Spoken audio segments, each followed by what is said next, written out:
Tag line కావాలి. Tag line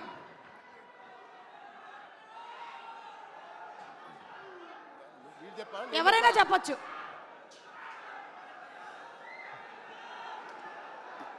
ఈ టోపీ ఎవరికి పెట్టాలో ఆలోచిస్తున్నాడు. సో అది సాయి దుర్గతేజ్ మీరేనా? నేనే అండి. ఓకే, అప్పుడు మీ వయస్సు 5 నుంచి 6. Okay, yeah. అంటే ఆ వయసులో టోపీ ఎవరు పెడితే బాగుంటుందని చెప్పి మాయ అడిగారు. ఓహో, సో మీరు పెట్టేసుకున్నారా? Okay, next picture please. Next picture. కొంప తీసి అది మీరు కాదు కదా? మా అమ్మ షాపింగ్కి వెళ్ళినప్పుడు చూసుకోరా కొడుకుని అని చెప్పంటే మాయ బొమ్మలతో పెట్టేసి నా కాలు మధ్య లాక్ చేస్తారు. కాలు పెట్టి లాక్ చేసింది మిమ్మల్నే కదా? ఓకే, అది మా అమ్మగారు చెప్పిన వరకు జాగ్రత్తగా చూసుకోరా అంటే అది చెప్పి అమ్మ జాగ్రత్తగా చూసుకోమంటే అంటే అలా మావయ్య అంత జాగ్రత్తగా చూసుకున్నారు. ఆ అనుబంధం అలా పెనవేసుకుంది అప్పటి నుంచి. Okay, next picture.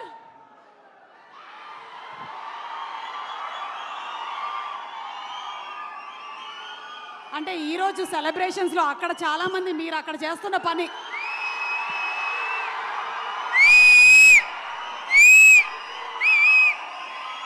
మాటలు లేవు ఒకటే. Thank you super. Okay, next picture please. Ram Charan గారు, ఈ పిక్చర్ గురించి మీరేమైనా చెప్పాలనుకుంటున్నారా? ఇందాకటి ఇదైనా పర్వాలేదు. అది క్లియర్గా కనిపించలేదు. నేనేనా ఎవరు తెలియట్లేదు. నేనే. మీరిద్దరే కదా? యా, మేమిద్దరమే. ఓకే, సో మీ ఇద్దరి మధ్యలో ఏమైనా అప్పుడు anything that you remember your childhood memory? ఆడిని బాగా ఏడిపించేవాడిని. మీరు బాగా ఏడిపించేవాళ్ళ? Yeah. ఎప్పుడైనా మీరు సాయి ధర్మ తేజ్ని బాగా చదువుకో అని చెప్పారా? నా పేరు నిలబెట్టరా అని చెప్పేవాడిని. నాకన్నా మంచి మార్క్స్ రావాలి రా. అంటే చాలా వరకు చరణ్ చేసే పనులకి నేను కవరింగ్ చేసేవాడిని. లేదు నేనే చేసా అని చెప్పి చాలా వరకు కవరింగ్ చేసేవాడిని. ఓ, అలాగే మీకు ఎప్పుడైనా మీ అమ్మ నాన్న చరణ్ నేను చూసి నేర్చుకో అని చెప్పినవి ఏమైనా ఉన్నాయా? అంటే అలా మాత్రం చేయొద్దని చెప్పి చాలా మంది చెప్పారు. అలా చేయొద్దని చెప్పారా? చేయొద్దని చెప్పారు.